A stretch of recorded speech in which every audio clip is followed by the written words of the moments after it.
Vamos lá. Bom dia, agora formalmente, né? Bom dia. Nós estamos dando início à fase de debates, nosso terceiro dia de encontro. Hoje o tema é expansão universitária. É um tema que tem aí ocupado as tribunas das universidades nos últimos anos. Debates acalorados, polêmicos, mas, enfim, fundamentais para a gente poder discutir o nosso dia a dia, tem a ver com a nossa vida ao longo da nossa trajetória dentro da universidade. Antes de chamar aqui os nossos convidados, dar alguns avisos e reforçar alguns agradecimentos. Um agradecimento especial ao pessoal da Coordenadoria de Comunicação da Universidade, que tem se esforçado aqui com os problemas de estrutura, mas tem dado conta de transmitir os nossos debates lá para o pessoal de Macaé, que não conseguiu vir aqui para a Ilha do Fundão. Já está no ar na Web TV, na página do Consune, lá tem lá a Web TV, já tem 2 links com as atividades do primeiro dia e do dia de ontem. Vamos colocar hoje, a gente também já colocou um link lá na página da PR4, e é um trabalho que a gente agradece muito aí o pessoal, Carlos, Vinícius, Zé Carlos, eu não vou saber o nome de todo mundo aqui, mas o Ricardo, que coordena a equipe, enfim, agradecer muito aí a ajuda do pessoal da Cordicom na transmissão e na ajuda, estão filmando, todo mundo aqui. Depois a gente vai editar isso e colocar para que todo mundo possa ver as apresentações, todo mundo se vê, né? Quem fez as apresentações é sempre um motivo de orgulho, né? Mostrar para a família, para os amigos do trabalho e guardar como um elemento importante da história, da nossa trajetória aqui e o registro do nosso seminário. Agradecer também a Decania do CCJE, que tem nos ajudado na estrutura aqui, ajudou com água, enfim, o que a gente precisou, a gente pediu, a Decania do CCJE também nos ajudou aqui muito. Reforçar, evidentemente, a ajuda e a colaboração da Decania do CCMN, que é quem nos recebe aqui, além de ceder todo o espaço e a infraestrutura da Decania à nossa disposição, a Decania do CCMN sempre aí disposta a nos ajudar. Bom, voltando, o nosso tema hoje é expansão universitária. E a gente conta aqui com a presença do professor Paulo Márcio, que é reitor da Universidade Federal de Alfenas. Agradecer muito e convidar aqui já para compor a mesa, por favor. O professor Mauro Iazzi, que é daqui da Escola de Serviço Social e também é presidente do FERJ. Já estão se dirigindo aqui para a mesa. A gente vai falar disso daqui a pouco com mais tranquilidade. Tranquilidade talvez não, mas a gente vai falar desse assunto de novo. Sobre o dia de amanhã. A gente sabe que é um dia de luta, um dia de lutas, né? Um dia nacional, já está sendo convocado aí há muito tempo.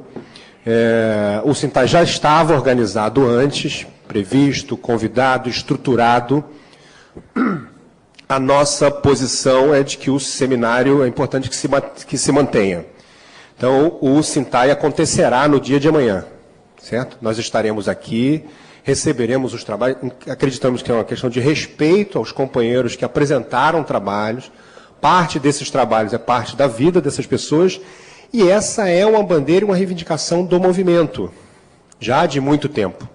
Então, nós entendemos que é importante manter o seminário como uma atividade de luta. Inclusive, nós dedicamos e alteramos o cronograma da mesa de debate de amanhã. É uma mesa destinada para as representações do movimento. Nós convidamos representações dos movimentos para falar sobre a carreira na perspectiva do movimento, considerando como parte do processo de dia de lutas de amanhã, e que a gente vai estar, e depois, evidentemente, vai ter o ato no centro da cidade, todo mundo poder se deslocar para lá. Achamos que, inclusive, é uma maneira da gente juntar mais gente para poder reforçar e fortalecer o ato que a gente vai estar realizando, que as entidades vão estar realizando lá no centro da cidade. Então, nós realizaremos o seminário no dia de amanhã, aqui estaremos para prestigiar os trabalhos que estão sendo apresentados, entendendo esse como um passo importante da nossa luta de afirmação enquanto trabalhadores da universidade, enquanto trabalhadores da educação. Então, para não ter nenhuma dúvida, a gente vai realizar o seminário amanhã. O movimento, evidentemente, tem toda a sua autonomia, as suas deliberações são respeitadas, mas a gente considera que esse é um evento importante, já estava marcado antes, bem antes, como também estava marcado antes do Conselho Universitário. Todo mundo sabe que parte do nosso povo, da militância, da atuação, está hoje lá no Conselho Universitário. O nosso pró-reitor está lá, não veio para cá porque é membro do Conselho Universitário, está lá. É um debate que tem movido paixões no interior da universidade, vocês sabem bem disso.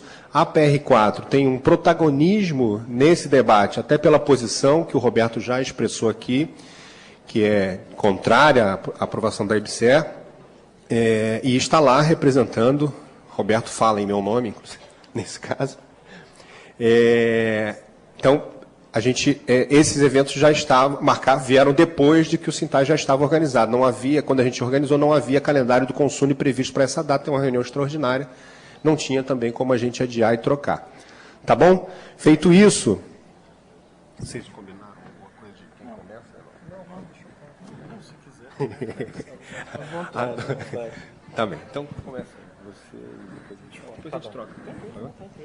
Tá bem, combinou aqui democraticamente, eu decidi. Vai começar o professor Paulo Márcio, que a gente agradece muito aqui a disponibilidade de vir para nos ajudar nesse debate. Acompanhou um pouco o evento, teve uma dimensão do que a gente está tentando fazer aqui. O professor Paulo Márcio, repetindo, é reitor da Universidade Federal de Alfenas, é membro da Andifes, está aqui representando a Andifes, indicado pela Andifes, representando o seu presidente, e vai nos ajudar aqui a refletir sobre o tema de expansão universitária. Muito obrigado.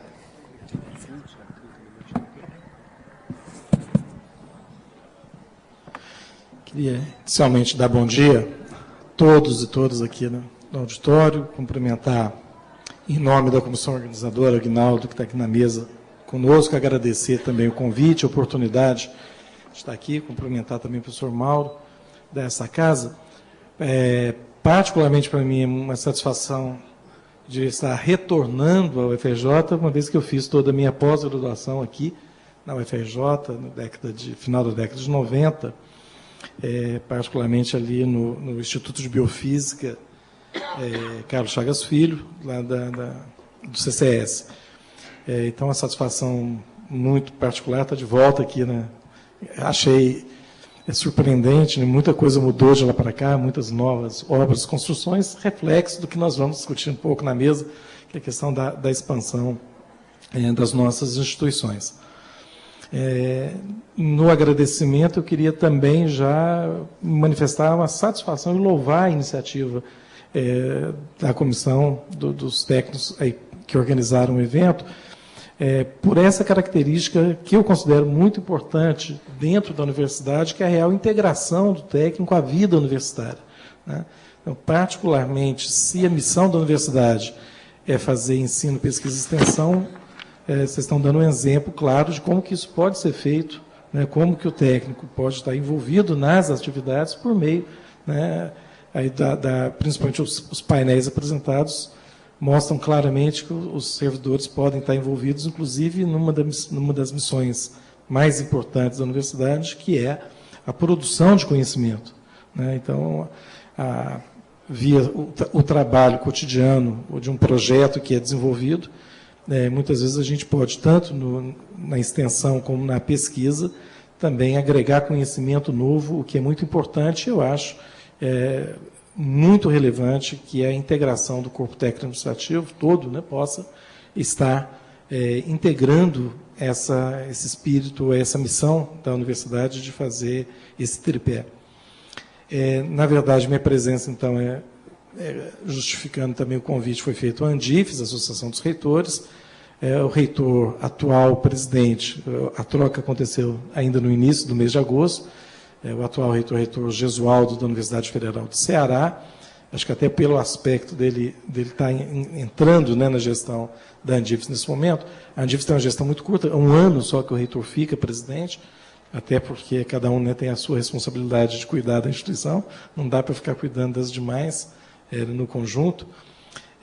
Mas dentro da Andifes a gente tem as comissões para discutir vários temas importantes, e eu estou há 1 ano, mais ou menos 1 ano, na Comissão de Recursos Humanos da Andifes, que trata, então, todos os assuntos de recursos humanos, e nessa condição, então, o professor Gesualdo me pediu para representá-lo aqui nesse evento, né, em nome da Andifes.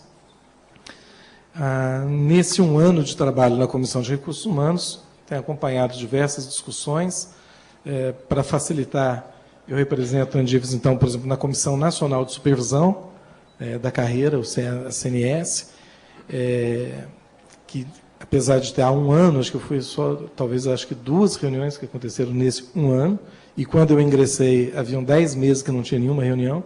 Então, é uma comissão que também eu considero importante, mas eu estou vendo que o ritmo da comissão, também por, acho que, diversos fatores, acho que as questões, um pouco do que a gente vai colocar aqui em relação à estrutura, né, das nossas universidades.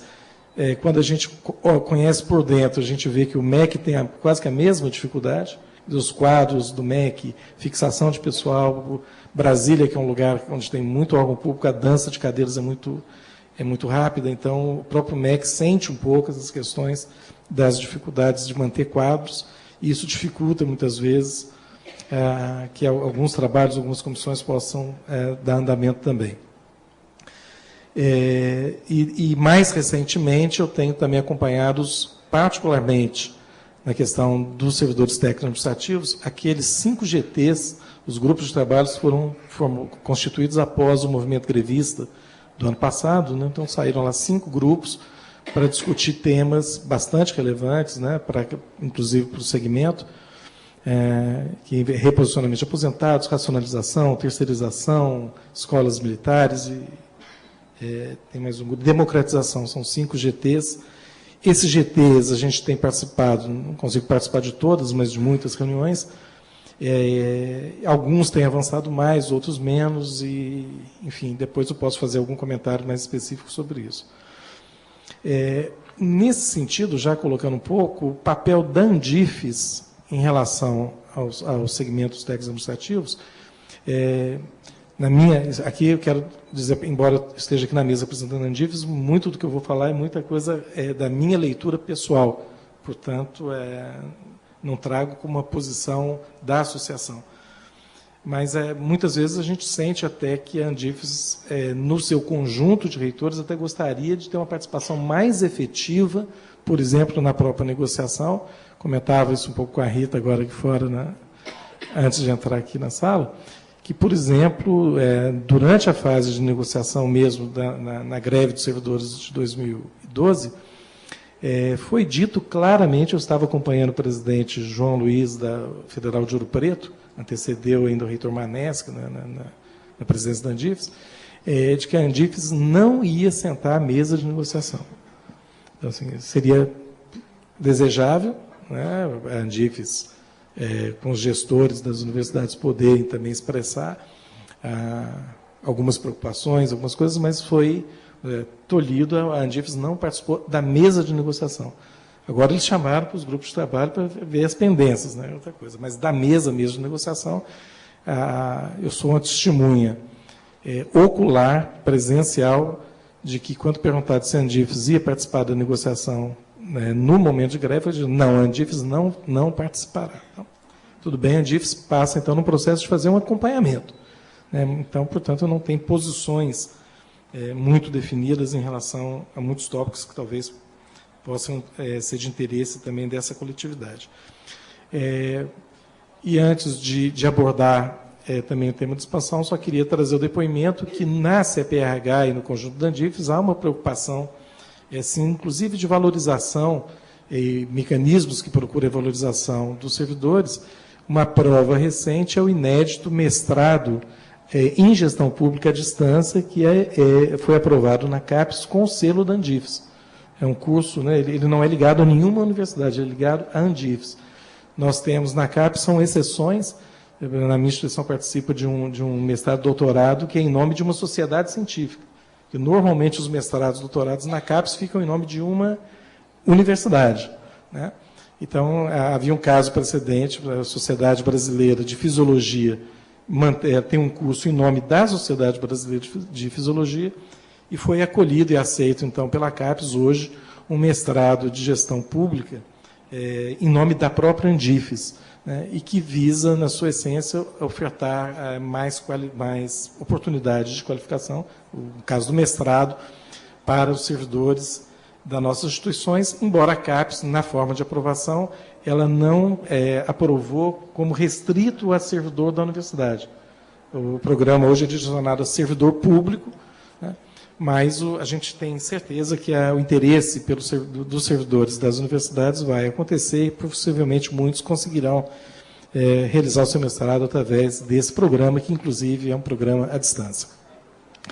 Bom, entrando propriamente no tema da expansão, eu acompanhei o processo de expansão mais efetivamente a partir de 2005, né? Então, eu vou fazer um histórico que alguma expansão aconteceu entre 2002 e 2005 nas universidades, mas de forma muito pontual e sem uma orientação maior. Mas creio eu, e aqui sem partidarismo, mas creio que, como o testemunho de política de governo, a partir de 2003, com o ingresso do presidente Lula, já em 2005, apareceu, então, a figura de uma expansão da rede federal de ensino. A Andifes tinha uma proposta nesse sentido, eu acho que isso foi estimulado, e aparece, então, a partir de 2005, de uma forma muito mais visível e expressiva, a expansão das universidades. Nós tivemos o que eu chamaria de uma expansão, e chamo até hoje de expansão fase 1, uma que aconteceu de 2005 a 2009. Tá? E no bojo dessa expansão, na medida em que novos campos, os novos campi universitários foram criados, algumas novas universidades, a minha própria instituição era uma autarquia federal isolada. Em 2005, ela foi elevada ao status de universidade nesse programa de expansão já. Mas aí, vamos dizer, nessa discussão da expansão e já na prática da expansão, surge o segundo movimento de expansão, em 2007, que é o programa chamado Programa Reúne, de reestruturação e expansão das universidades federais. Então, nós tivemos dois grandes movimentos, que eu chamaria de expansão, que eu posso caracterizar como expansão fase 1, ela previa um período aí de 4 anos, 2005 a 2009, pelo menos era esse o tempo de pactuação, inclusive financeira, das universidades com o Ministério da Educação. E em 2007, quando, no final do ano, todas as universidades, o Reúne já era por meio de um edital, então eu quero chamar a atenção de algumas diferenças importantes, porque isso vai refletir no que eu vou apresentar depois muito rapidamente, do que eu considero agora problemas que surgiram a partir dessa expansão e efetivamente com o quadro dos servidores técnicos administrativos. Mas a expansão, então, uma diferença já muito significativa da expansão fase 1 para o Reúne, que seria, alguns consideram a fase 2 da expansão, é que enquanto o Reúne havia um edital e mais ou menos havia um direcionamento de como poderia crescer e que condições poderiam se dar esse crescimento, inclusive criando vagas, tá, com criação de vagas, tanto de professores como de técnicos administrativos, a expansão fase 1 foi feita meio sem projeto, num acordo que era um acordo caso a caso, com cada universidade, em que as universidades eram chamadas ao Ministério, discutia-se projetos, possibilidades, e se aprovava uma pactuação. Particularmente, na minha leitura, mais uma vez, em relação ao quadro dos servidores técnicos administrativos, o problema foi que não houve criação na fase 1 de novas vagas para fazer essa expansão. O MEC, de alguma maneira, tinha lá um banco de técnicos, de códigos de técnicos disponível e fez a expansão com isso. Então, só que isso trouxe hoje, eu ainda vou mostrar esses dados que a gente ainda sente um pouco isso, essa expansão fase 1, então, ela não atendeu nem o quantitativo que se esperava em relação ao número de técnicos e nem mesmo ao qualitativo, porque nem todos os cargos estavam disponíveis. Havia um banco, mas que não tinha. Então, eu vou citar um exemplo. Em Alfenas, nós criamos, na expansão fase 1, 7 cursos novos e apresentamos uma demanda de 134 servidores técnicos para poder fazer a implantação dos cursos. Ao mesmo tempo, pedimos 105 professores. Nós recebemos 95 dos 105 professores e dos 134 técnicos, 46. Então, é um número muito menor de técnicos. E, por exemplo, lá a gente tem cursos na área de saúde, etc., técnicos de laboratório, que havia uma demanda muito grande, nós não recebemos nenhum dentro desses 46. Então, o problema era quantitativo e qualitativo, não só a quantidade, mas o tipo de técnico que a gente recebeu. O Reúne, eu posso testemunhar, o senhor já foi bem melhor, porque a gente pôde efetivamente planejar um pouco melhor, inclusive indicando nos projetos quais técnicos deveriam ser criados, inclusive, por exemplo, os que eu falava agora de técnicos de laboratório. E portanto, o Reúne, depois houve a aprovação do PL, que criou 77 mil cargos, e hoje praticamente todos os que estavam no projeto Reúne já foram contratados. A última leva está sendo contratada esse ano. Mas então, se eu considero agora a expansão, isso traz um problema aqui em relação a esse quantitativo não resolvido até hoje, embora a gente tenha demandado muito ao MEC. Bom, eu tenho uma pequena apresentação, eu vou acho que ficar... Aqui pode rolar, por favor, aqui ela está em páginas, eu acho, não sei se ele consegue rolar de lá, ou eu que tenho que rolar aqui. Deixa eu ver se eu consigo avançar. Isso. Eu não sei se eu consigo ampliar. Está pequeno, né, pessoal? Vocês não estão conseguindo chegar aos números. Eu não sei se eu conseguiria ampliar aqui. Já está no máximo, né? Eu peço perdão, aqui só para dar... Era uma ideia da expansão, né, em termos de matrículas lá em Alfenas, foram 200... Aí, perfeito. Vou só voltar ao anterior aqui. Opa.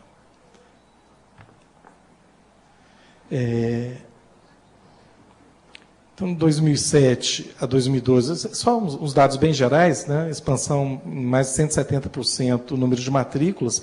Esse é o caso particular de Alfenas, que eu estou usando como um exemplo. Isso não necessariamente não se aplica a tudo, mas como todas as universidades cresceram, em maior ou menor número, isso aqui é um exemplo que pode balizar o que eu vou colocar como a dificuldade que a gente enfrenta hoje. Na pós-graduação, isso aqui eu chamo um efeito colateral extremamente benéfico da expansão da graduação. A minha instituição é uma instituição que tinha um programa de mestrado em 2005. Nós estamos chegando hoje a 16 mestrados e 3 doutorados. A gente jamais conseguiria isso se não fosse a expansão. Qual que é o problema que a gente tem batido aqui? Nós crescemos 742% da matrícula na pós sem contratar um único técnico ou professor especificamente para essa finalidade. Tá? Então, a presidente Dilma Rousseff esteve recentemente inaugurando o campus da Unifal na cidade de Varginha. Ficou famosa a visita dela, não pela inauguração, mas porque ela falou que respeita o ET de Varginha. Né? A gente também respeita. Mas, no meu discurso, tive 10 minutos, foi a primeira vez que eu pude me dirigir pessoalmente à presidente, diz a ela que eu pedia uma única coisa para ela, que ela fizesse um programa de apoio à pós-graduação, porque está fazendo falta apoiar esse crescimento aqui.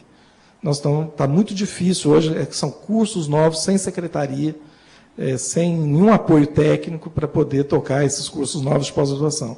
Né?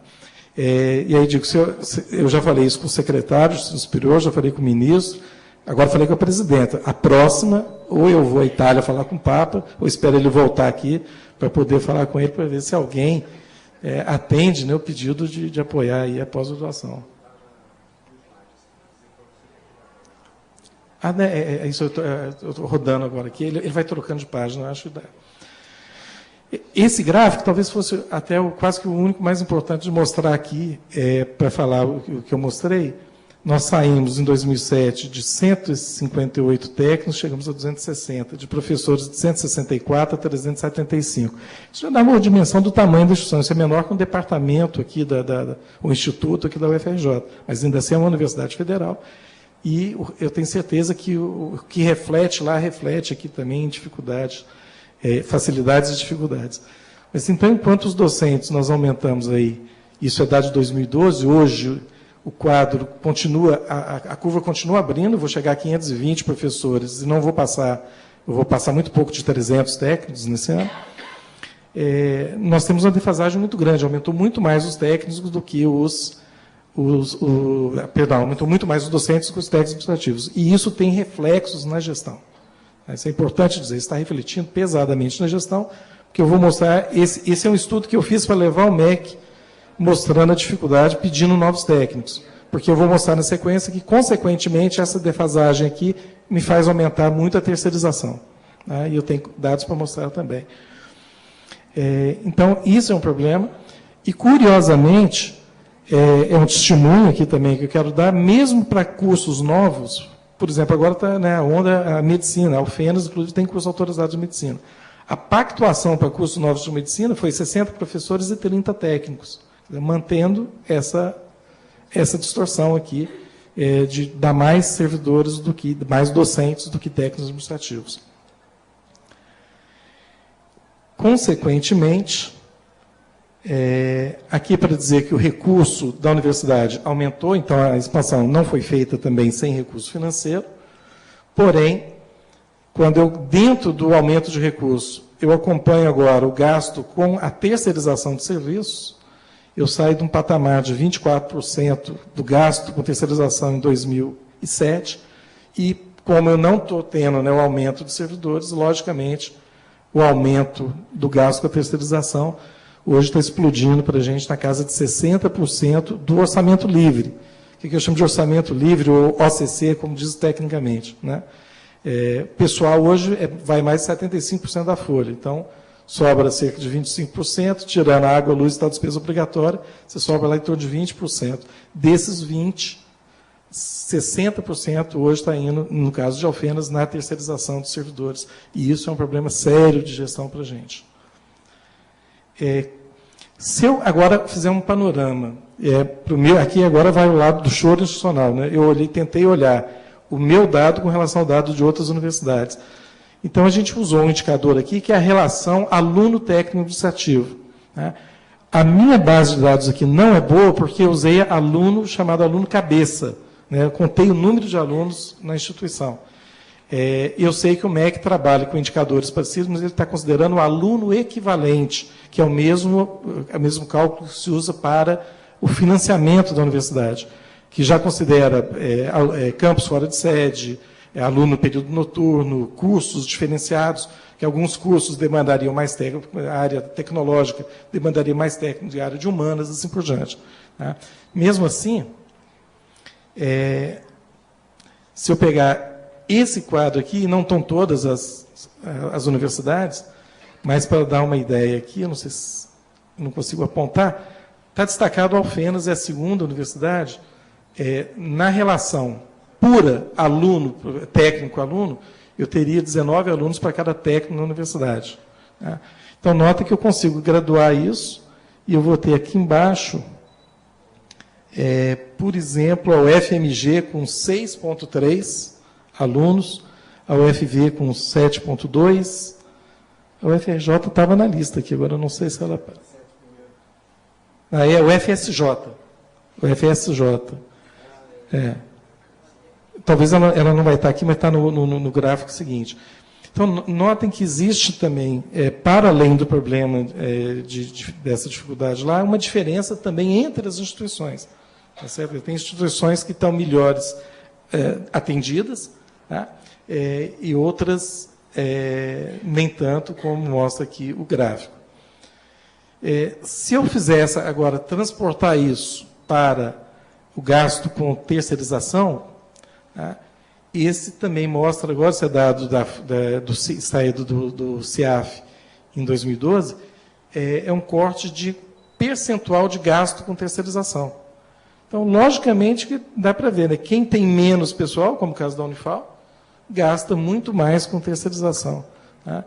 E aqui, aqui sim aparece a UFRJ, acho que a gente não conseguiu o dado da relação aluno técnico da UFRJ, mas eu consigo o gasto de terceirização. Na verdade, vocês estão lá em cima, né? Eu acho que é a quarta universidade, ou seja, o gasto com a terceirização. Mas aqui nós temos que separar também, estou falando terceirização aqui, vigilância, limpeza, aquela, né? Não entra aqui nenhuma terceirização via convênio, que eu conversando com a Rita, sei que aqui é uma realidade que eu, por exemplo, não tenho. Tá certo?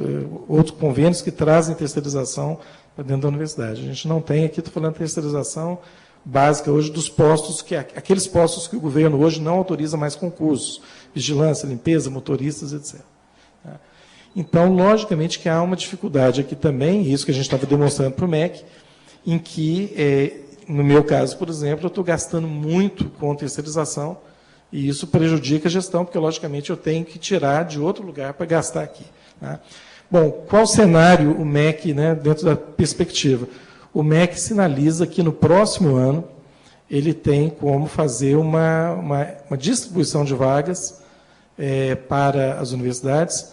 Por que no ano que vem? Porque esse ano ele tem que fazer um ajuste para docentes ainda, porque acho que todos aqui lembram que nos anos de 2011 e 2012 os professores que eram para ser dados não foram dados como temporários. No final do ano foram dadas as vagas dos docentes, mas no orçamento desse ano eu aprendi uma palavra nova, que é, para esse ano a gente não tinha espaço orçamentário para fazer a correção dos técnicos. Então, o espaço orçamentário para o técnico vai ser 2014. Então, eu sei, dentro das conversas lá que a gente tem tido com o MEC, que há uma projeção para uma possível melhoria nessa distorção, onde a distribuição seria feita, inclusive levando em consideração esses indicadores que eu estou apontando, né, em que todas receberão cargos, mas algumas receberiam mais por estarem mais defasadas do que outras instituições. Né? Mas a visão geral é que ainda precisamos lutar, sim, por muito mais servidores nas nossas instituições, por essa política. Eu acho que, inclusive, uma pergunta que eu mesmo faria, por que esse indicador, quando se cria um curso novo, já dá mais docente do que técnico? Né? Os nossos projetos, pelo menos o que a gente entregou ao MEC, na fase 1 da expansão, previa até um pouquinho mais de técnico do que de docentes. Certo? Então, assim, acho que, eu peço desconsiderar totalmente a questão do caso único de Alfenas, mas mais para ficar numa contextualização aí dentro da expansão, repetindo que, de forma alguma, que eu venho pregar contra a expansão da universidade, acho que ela é muito necessária, foi importante, abriu postos de trabalho, oportunidade para milhares de jovens. Para dar um dado importante, finalizando a questão social, por exemplo. Minha instituição, em 2002, ela tinha 1.320 matrículas. 20 eram no período noturno. É 1,5% das vagas do noturno. Hoje nós estamos com quase 7.000 matrículas e 3.500 estudam à noite. Então, a quantidade de gente que não podia ingressar porque tinha que trabalhar e hoje pode ir para o banco da universidade, aumentou bastante. Então, eu falo, sim, apesar de reconhecer as dificuldades e as limitações, eu falo muito bem, sim, da expansão. Agora, não quer dizer que ela foi um mar de rosas, que ela não tem as dificuldades. Uma delas a gente está trazendo aqui dentro do contexto aí do seminário, e acho que continua no trabalho junto com vocês de buscar as melhores soluções para isso. Tá bom? Agradeço aí a atenção, fico à disposição aí depois para o debate.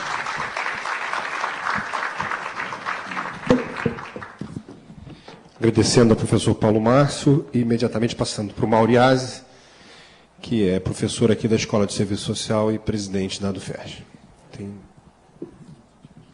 Tranquilo. Tá bom.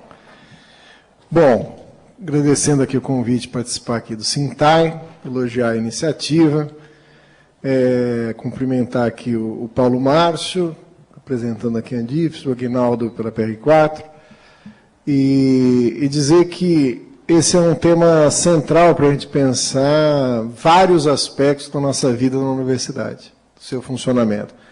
Desde aquele que foi debatido pelo Gambini, pelo Weiner, sobre a gestão da universidade, a expansão produziu desafios para a gestão, como o próprio Paulo Márcio aqui expôs, mas que diz também respeito diretamente a outros aspectos da nossa vida, enquanto técnicos administrativos, enquanto docentes, enquanto discentes, relacionados à carreira, relacionados a condições de trabalho, relacionadas a uma série de aspectos que estão na base dos nossos movimentos enquanto movimento docente, enquanto movimento de técnicos administrativos, que se expressou nas greves de 2011 e 2012.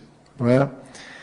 Então, eu me proponho aqui, nesse primeiro momento, falar um pouco mais de um quadro no qual essa forma da expansão acabou predominando.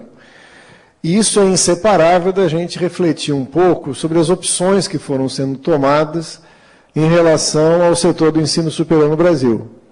Como é que isso se consolidou numa política que acabou gerando essas duas fases da expansão. De certa maneira, 2005 em diante, um certo ensaio, e de forma mais organizada a partir de 2007. E é interessante que é exatamente por volta de 2011, 2012, que certos aspectos que o movimento docente, por exemplo, já alertava no início desse processo, no início dos anos 2000, na crítica, na forma como estava sendo implementado, acabaram se evidenciando, né? Vamos lá, então. Primeiro, quer dizer, o ensino superior no Brasil, ele sofre, como toda a sociedade brasileira, por um período da autocracia, período da ditadura civil-militar no Brasil, implantada desde 64, e que, para as universidades, significou a imposição de um modelo que a gente chama de tecnicista, né? A universidade teria que agir supletivamente, auxiliando as condições gerais de formação da força de trabalho e de desenvolvimento de ciência e tecnologia, aliado ao projeto da ditadura de alinhamento, de associação com o grande capital internacional, né?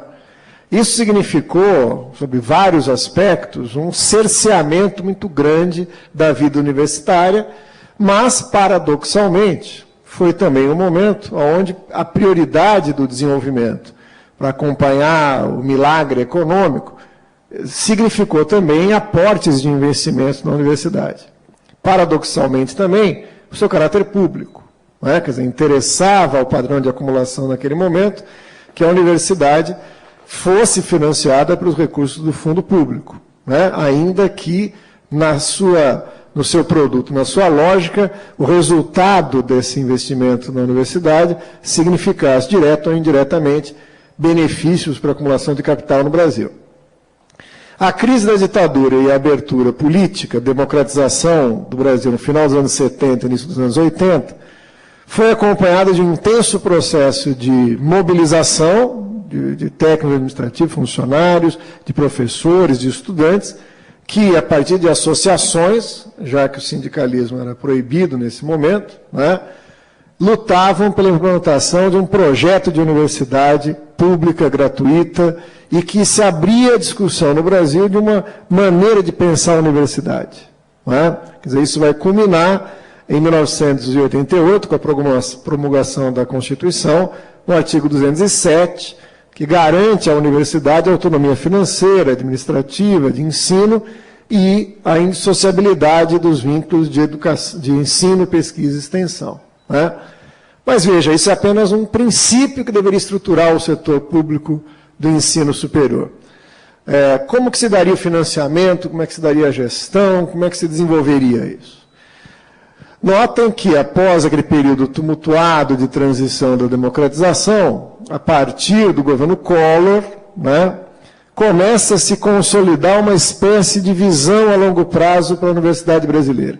E nessa visão, pelo caráter mais transitório que teve o próprio governo Collor, é no governo FHC e no ministro Paulo Renato, da Educação, que isso se explicita com um projeto, com todas as suas intencionalidades objetivadas, né? E, em linhas muito gerais, o que está presente nesse primeiro momento para pensar a universidade é que a universidade pública era vista como algo complementar, né, ao desenvolvimento de um poderoso setor privado da educação. Quer dizer, dentro da lógica geral que orientava o neoliberalismo, o consenso de Washington, né, o Estado era visto como um Estado que gastava muito e era ineficiente. E as universidades são colocadas nessa conta da ineficiência do poço sem fundo de recursos. Evidente que aqui entre nós um parênteses, tem uma perversidade nesse diagnóstico, né? Quer dizer, a perversidade vem do fato de que a universidade tinha muito dinheiro e estava gastando mal, quando você tem muito menos do que ela precisaria ter para desenvolver essa proposta de reestruturação do ensino superior na forma como a gente imagina que ele deve ser, né?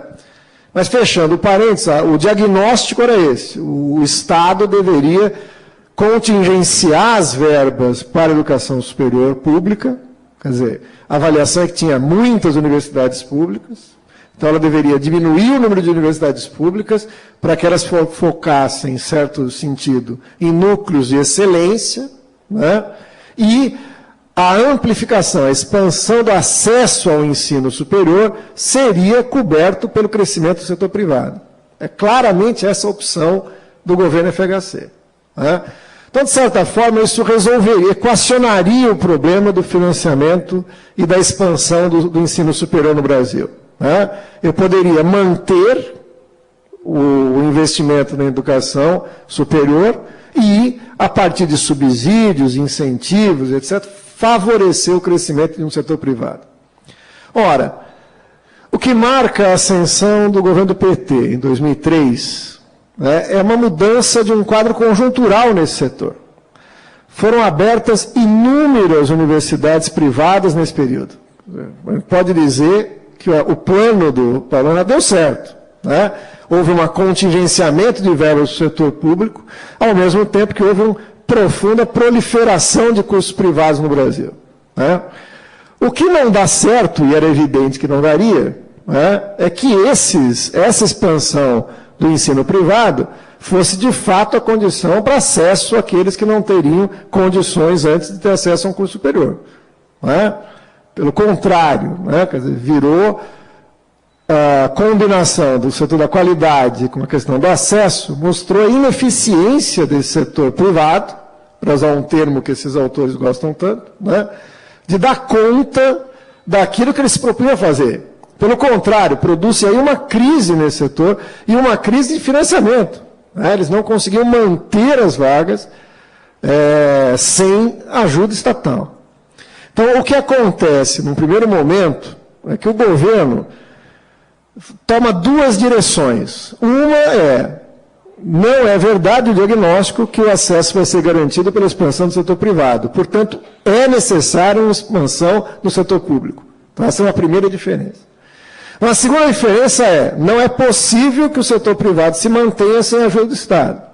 Então, como é que a gente pode combinar as duas coisas? O governo tira uma estratégia de, ao mesmo tempo, investir mais no setor privado, vamos ver daqui a pouco especificamente como é que isso se deu, e, ao mesmo tempo, garantir o acesso também no setor público através de bolsas, através de subsídios, para que os alunos estudassem no sistema privado de ensino. Né? De certa forma, isso salvou a crise do setor privado de ensino, que estava muito séria no início dos anos 2000. Né? Ora, e no ensino público, como é que vai se dar essa expansão? Aí precisamos fazer um segundo parêntese. Quer dizer, esse governo opta por um pacto de classes que se fundamenta na suposição de que o governo tem que garantir as condições macroeconômicas para o funcionamento da economia capitalista, né? E, ao mesmo tempo, desenvolveria, a partir de 4 eixos de prioridades estabelecidos, um processo de resolver os chamados déficits sociais no Brasil. Entre eles a questão do acesso à educação, mas que a gente pode listar aí o acesso à terra, a democratização do Estado, as condições de vida, de saúde, educação, de saneamento, etc. e tal. E esse déficit social seria respondido na medida em que fosse capaz de produzir uma economia sustentável. E essa seria mantida pela aceitação da macroeconomia que havia sido desenvolvida nos governos anteriores. E o que nos interessa? Isso implica na aceitação da seguinte tese, que é preciso um equilíbrio monetário, um equilíbrio fiscal, um equilíbrio orçamentário, um saneamento financeiro do Estado e a capacidade do Estado em manter os pagamentos do serviço da dívida, dos juros, etc. e tal, e isso seria feito a partir da aceitação das metas de superávit primário. Né? Ora, isso implica que o orçamento brasileiro, para pensar nas diferentes áreas do seu investimento, seria pensado a posteriori desse equilíbrio e desse saneamento ser imposto. O que significa para o setor das universidades o seguinte: a verba disponível para a educação é essa, e dentro dessa, para a educação superior, é essa. Se as universidades quiserem cumprir sua missão, elas precisam se mostrar eficientes.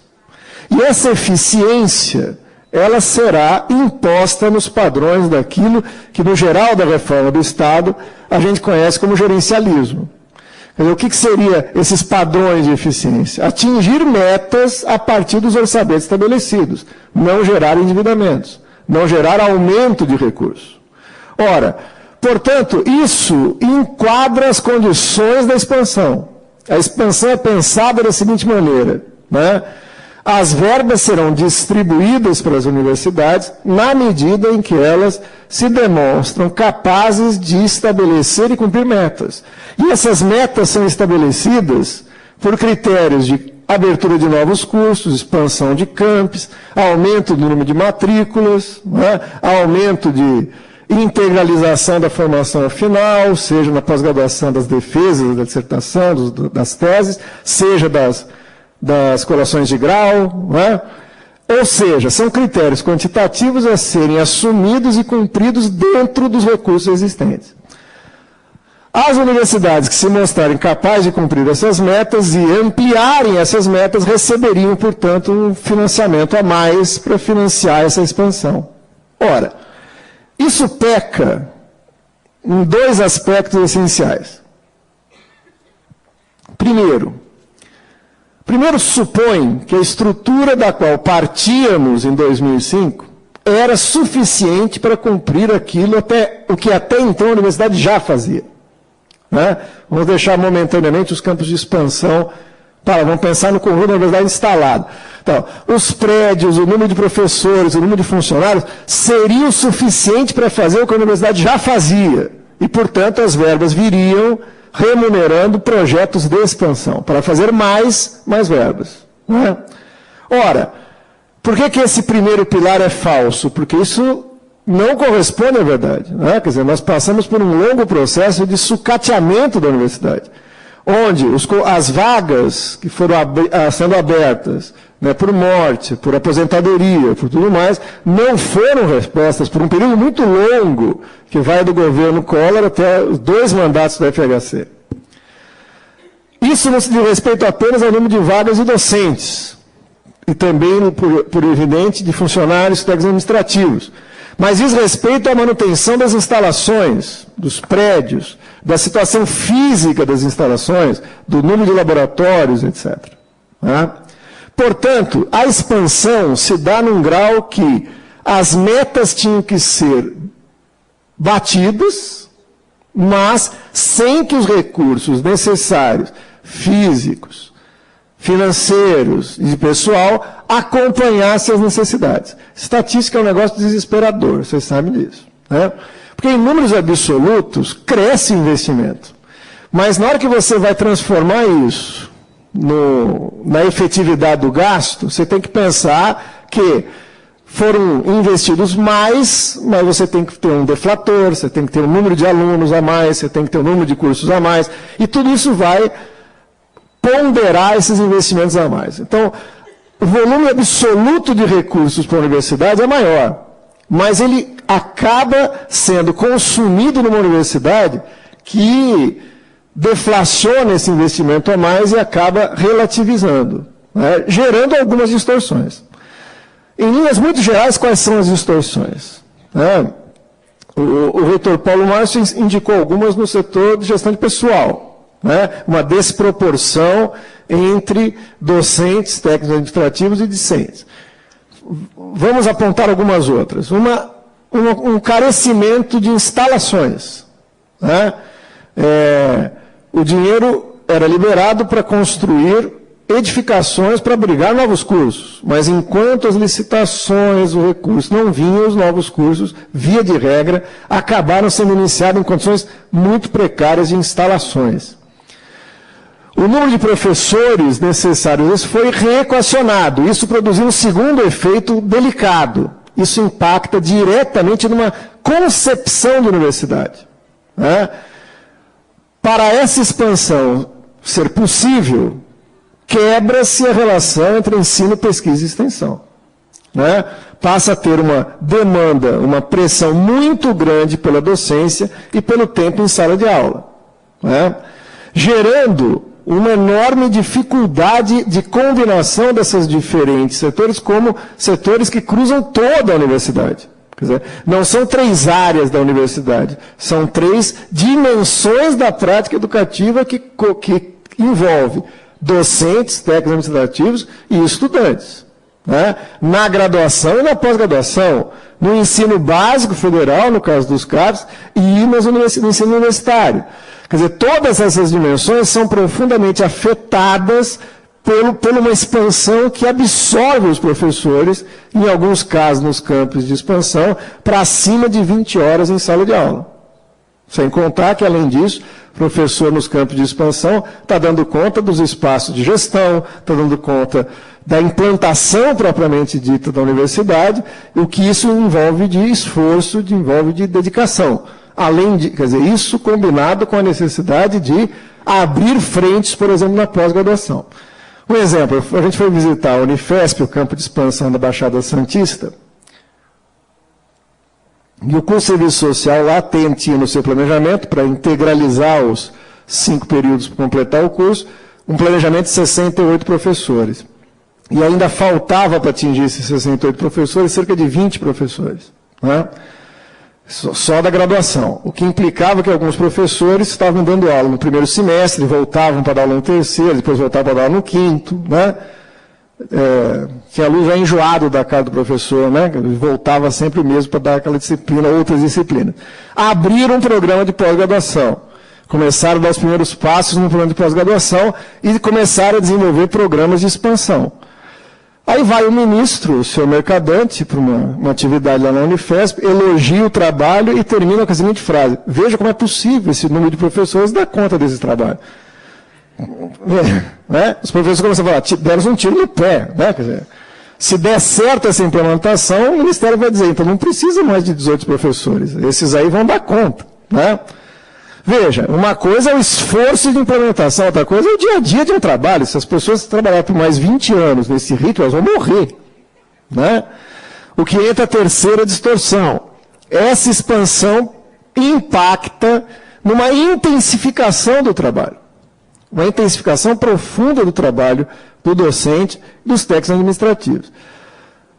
Já que na exposição do Paulo foi muito didática a relação da terceirização, eu posso dar por exposta. Né? Quer dizer, uma das formas de dar conta disso é que eu tiro fora do quadro de funcionários algumas seções que o Ministério passa a considerar como não mais próprio de contratação pela universidade.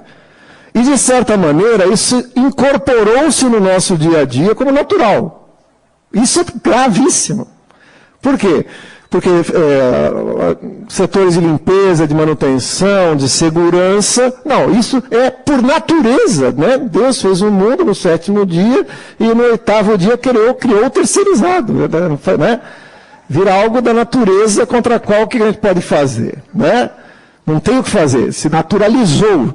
Ora, isso é um impacto muito grande, né? Porque as condições de trabalho desses companheiros são muito diferenciadas e pulverizadas dentro das universidades. Quarto, último, para a gente pegar uma quantidade de desgraça suficiente para uma tarde, né? É que isso acabou produzindo uma diferenciação entre as universidades e dentro das universidades. Deixa eu me aprofundar um pouco mais nesse sentido. Já que o governo disponibilizava uma verba que está contingenciada pelo conjunto da política econômica geral do governo, a solução para as universidades darem conta da defasagem das instalações, da docência, da carreira, das condições de trabalho, também da expansão, passa a ser, e isso é valorizado e incentivado, a universidade buscar formas de geração de renda. E quais são essas formas de geração de renda? Né? Primeiro, que é seríssimo ao nosso ver, a dinâmica de venda de produtos. Né? Então, venda de cursos, venda de assessorias, né, que passam a dialogar diretamente numa lógica de mercado. E é evidente que isso provoca a primeira dessas distorções que eu falava. Né? Você tem centros universitários, você tem áreas na universidade com maior capacidade de produção e venda de produtos, vamos dizer assim, demandados pelo mercado da sociedade capitalista e, portanto, vão ter um recurso que outras unidades, outros não têm. Então, já cria aí uma diferença essencial. Segundo elemento, talvez mais perverso na nossa dinâmica, é o das agências de fomento. Porque as agências de fomento abrem projetos e editais. Tudo agora passa a ser feito em projetos e editais. Corram para fazer projetos e editais. todo mundo na universidade vai apresentar seus projetos e alguns ganharão. Então, nós entramos num profundo processo de darwinismo dentro da universidade, né?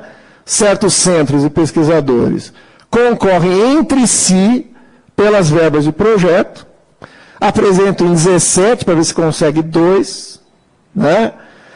A gestão desses projetos passa a ser responsabilidade de quem os apresentou, então o professor vai ter que também fazer planilha, prestar contas, fazer tudo aquilo, mas vai ser administrador dos seus projetos, né? E muitas vezes isso passa a ser a principal atividade dele. De vez em quando ele dá aula, mas também às vezes ele participa de congressos, etc., porque ele passa a ser um gestor de projetos.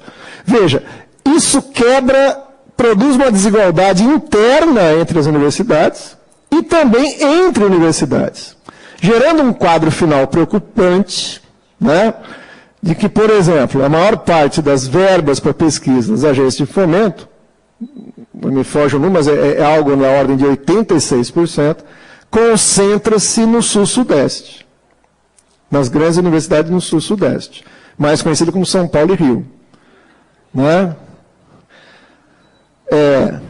Belo Horizonte para baixo, né?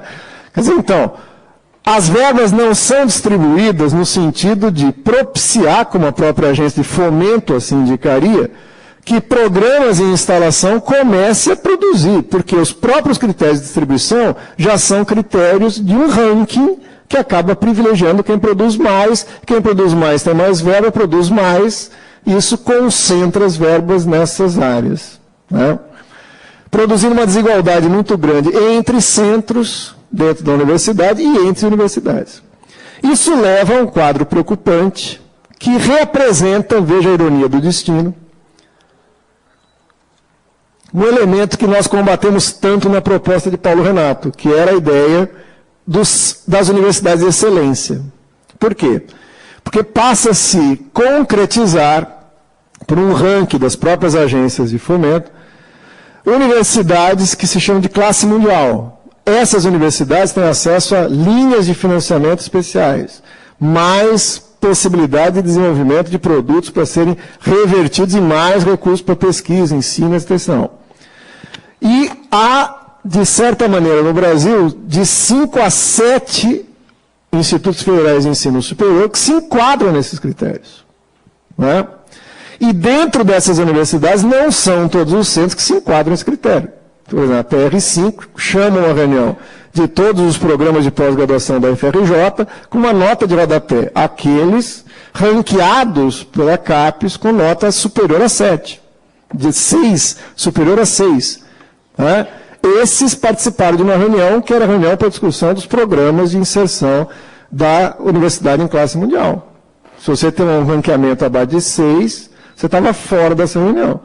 Uma das coordenadoras da pós-graduação levanta a mão e fala o quê? Uma questão de, todos foram chamados? Não, a gente pede inclusive segredo para vocês. Como é que vai pedir segredo para a distribuição de uma verba pública? Né? Então mostra o quanto essa expansão, ela acabou reproduzindo algo que nós queremos negar na forma original.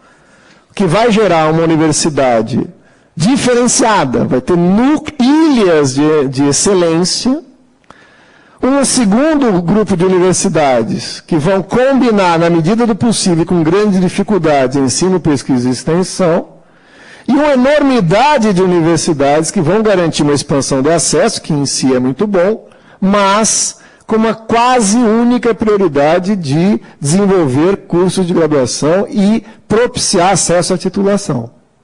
Não é? Veja, isso é ruim? Não é em si ruim.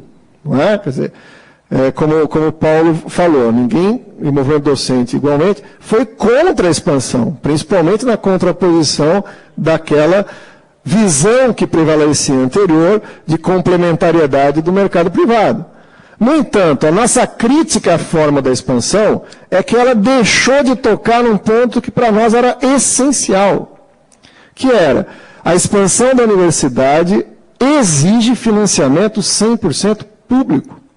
Esse financiamento público só pode ser no volume necessário para viabilizar uma universidade 100% pública de qualidade se quebrar a lógica macroeconômica que orienta o Estado brasileiro hoje. Se quebrar os pressupostos da reforma do Estado implementadas por Bresser Pereira e que foram incorporados como coisas da vida, assim como a terceirização e outras. Sem tocar nesses elementos, a expansão produziria um conjunto de contradições que afetaria diretamente a qualidade do ensino, na relação do número de professores e alunos, na relação do número de técnicos administrativos em relação a docentes, na qualidade das instalações, na manutenção das instalações, na desigualdade entre as universidades. Quer dizer, veja, eu até fiz questão de trazer o caderno do Andes, que tem a nossa proposta para a Universidade Pública do Brasil, e que recupera documentos lá dessa discussão de 95, de 98, onde se apontava para essas distorções e que também se posicionava em 2005 em relação à forma da expansão que havia sido colocada. Não é?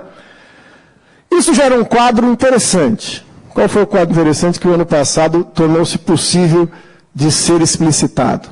O governo dizia o seguinte: a expansão está indo muito bem, está tudo bem, está tudo ótimo.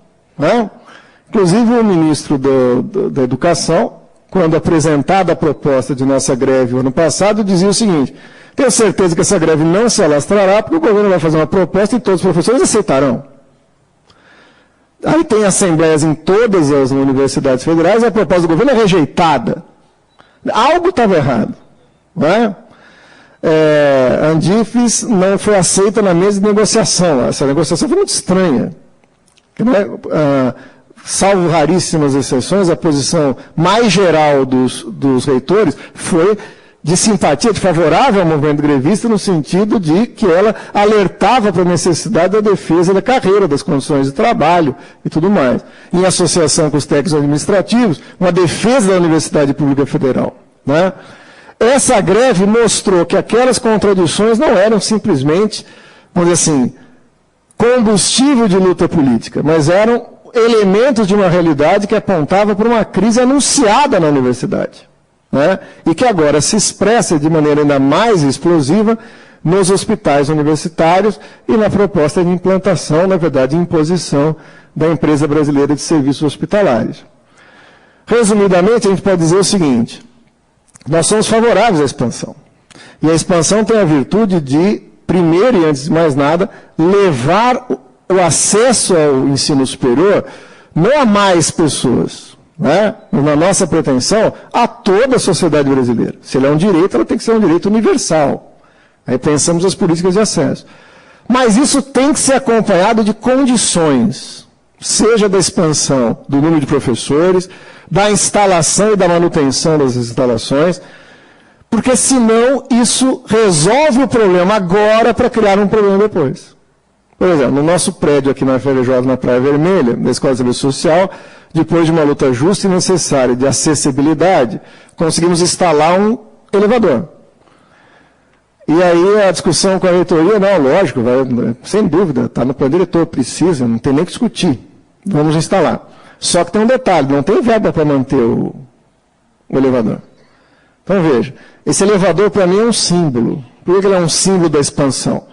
Agora nós temos mais universidades, infelizmente não vai dar para mantê-las. Agora nós temos um elevador, infelizmente também não vai dar para manter esse elevador, porque se toda a verba de manutenção do prédio hoje não paga o contrato de manutenção com o elevador. Então, nós vamos ter que contratar uma firma para fazer esse elevador quando for possível. Né? Dentro dessa lógica, a expansão gera uma crise na universidade. Né? Ela gera uma crise. Ela consegue criar uma contradição aonde intensifica a fuga para o mercado. Quer dizer, o que as pessoas poderiam dizer, então, para a nossa escola? Não se apavorem. Pensem como que vocês podem vender um serviço para poder pagar a verba do elevador. Não é? Então, isso é, na verdade, a criação de uma situação de fato que empurra a universidade para a lógica da venda de serviços, para a lógica do mercado, para a lógica das parcerias público-privadas, quebrando seriamente o seu caráter público, gratuito e universal. É contra isso que a gente tem que estar atento, e eu tenho a certeza que o movimento dos docentes, dos técnicos administrativos e dos discentes deram mostras no ano passado e esse ano de que estão alertas contra isso e mobilizados na defesa da universidade. Obrigado. Muito obrigado, Mauro. Rapidamente, nós vamos manter o mesmo padrão. 2 minutos, nós vamos ser rígidos aqui, teremos que ser, né? Dentro de uma antipatia tolerável da mesa, evidentemente, para que a gente possa cumprir o horário e a gente não ficar totalmente aqui desamparado nutricionalmente, vamos dizer assim. Está aberto, quem já está com o microfone, serão 2 minutos. Eu aviso faltando 1 e a gente vai ser duro, porém fraterno. Vamos lá. Boa tarde. Se apresentando, dizendo de onde é. Meu nome é Luciana Carvalho, eu sou bióloga e hoje estou como coordenadora do curso de pós-graduação Lato Sensu, em Geologia do Quaternário, e estamos tentando implementar um outro curso de pós-graduação em Geociências, né, Patrimônio Geopaleontológico, que a gente acredita que talvez já passou em todas as instâncias da UFRJ, só estamos aguardando a CAPES, o posicionamento da CAPES. E queria reiterar, né, essa situação da falta de secretaria para os cursos de pós-graduações. No caso de vocês, né, a Universidade de Alfenas está sem técnico administrativo e sem secretarias, e nós também, da UFRJ, não temos secretários para ajudar nesse processo das pós-graduações. Inclusive, o meu departamento não tem secretária. Nem para o departamento, muito menos para a pós, que já existe há 10 anos, que nunca teve secretária, e talvez, né, e não tem secretária para a próxima pós que está sendo implantada. Então, eu queria saber se tem algum movimento nesse sentido para atender essas pós-graduações dentro da UFRJ. Obrigado. Sigam esse exemplo, menos de 1 minuto. Próximo. Meu nome é Rita, eu sou engenheira, trabalho na COP. Eu vou meio que repetir a pergunta que eu já fiz ontem. A minha unidade, a COP, nós somos 300 funcionários do quadro permanente, com 1/3 desses 300, ou seja, cerca de 100 funcionários já em abono permanência, a qualquer momento podendo pedir aposentadoria, e cerca de 1.200 contratados, terceirizados, via Fundação Coptec. Eu gostaria de esclarecer que esses terceirizados, eles são terceirizados através de convênios de verbas públicas. Eles não estão sendo, na maioria esmagadora dos casos, sendo financiados pela prestação de serviços ou consultorias, etc. 80% a 90% da Coptec é verba de renúncia fiscal via agências reguladoras de petróleo, eletricidade, telecom, ou então através dos editais das agências de fomento ou do próprio BNDES e tal. Então, atendendo, assim, a políticas públicas, né, executadas pelo governo. Então, o que a gente percebe na COP é a falta de alinhamento entre essas políticas. Ou seja, é instado uma expansão da pós-graduação, a gente está sendo beneficiado, vamos dizer assim, indiretamente pela expansão da graduação, pela contratação de mais professores via escola politécnica, e no entanto, essas condições de trabalho, enfim, estão sendo muito precarizadas. Então, a gestão está sendo feita via uma fundação, e aí, contraditoriamente, vêm as agências, vêm os órgãos controladores impor uma série de restrições, tanto para a gestão pública ainda existente na COP, nos mecanismos diretos de CIAF, e quanto em relação à Fundação Coptec. Então, o que a gente vê são contradições de políticas entrando em choque dentro de uma unidade da própria UFRJ. Obrigado, Rita. Próximo. Boa tarde, meu nome é Selma, trabalho na TU de ZEG. Eu queria o professor Paulo Márcio, ele no início da sua falação, ele comentou sobre o mestrado em gestão pública.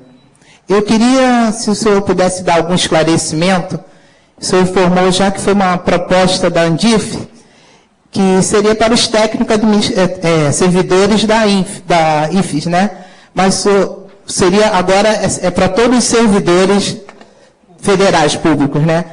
Eu não sei se o senhor pode informar se seria para todos os cargos, todos os níveis, ou seria específico para alguns, já que está aberto a todos os servidores federais. Tá? E, somente isso aí. Valeu, Selma. Próximo. Bem, boa tarde, companheiros e companheiras. Na realidade, nós não podemos, nem a sociedade é contra a expansão universitária, né? Movimento estudantil, movimento docente, técnico administrativo, todos nós defendemos a expansão universitária. Que bom que a universidade chegue lá no interior da Amazônia, né? Onde eu sou de Belém, e muita gente que é do interior do Pará tem que se deslocar até Belém para poder estudar, né? Então, isso é importante, né? A expansão. Mas o nó é que tipo de expansão que temos e que expansão nós queremos, né? Por quê? Pegando aqui o nosso jardim, que é o FRJ, o que a gente tem visto aqui com a expansão universitária? Cursos funcionando em containers. Na UF, o campo de Rio das Ostras tem vários containers, é onde funcionam os cursos. Tem cursos itinerantes. Ora funciona aqui, ora funciona na Praia Vermelha. Quem lembra o que aconteceu com o curso de medicina de Macaé? Foi fruto. E mais, o processo de expansão só mais aprofundou a situação, a precarização do trabalho docente. Porque além da precarização do trabalho docente, o adoecimento desses profissionais. Porque eu sou do departamento de matemática e lá nós atendemos os cursos de engenharia. Está acontecendo a otimização dos cursos. Um professor tem que dar aula para 120 alunos. Não tem, o mais reacionário dos pedagogos se arrepia em saber que a única avaliação que eles têm são avaliações feitas por provas. Que a gente sabe que a avaliação é um processo, é um diagnóstico. Isso não existe no curso de engenharia da UFRJ. Então, esse que é o nó. Né? Porque a expansão universitária que nós vimos é o que tu colocaste, Ziase. Foi o governo desviar dinheiro público para as universidades particulares, através do ProUni. E mais, muitas bolsas que a gente faz de pós-graduação, a universidade banca para a gente estudar nas universos da vida. Que era expandir os cursos de mestrado e esse dinheiro ficar na própria universidade. Obrigado, Val. Próximo. Bom dia, meu nome é Josi, eu sou estudante da Faculdade de Educação, faço parte do DCE Mário Prata, que é o Diretório Central dos Estudantes, daqui da FRJ. Assim, a grosso modo, esse debate de expansão do ensino superior se limita muito à ampliação de vagas. Isso estou dizendo para a sociedade em si, até mesmo dentro do corpo dos outros estudantes. Mas é impossível falar sobre esse processo de expansão sem levar em conta todos os outros aspectos que influenciam diretamente nesse fenômeno, né? De assistência e permanência dos estudantes, melhores condições de trabalho, enfim, valorização profissional. O professor Mauriase trouxe alguns dados e falou um pouco sobre as metas, né, da universidade que cumpre metas.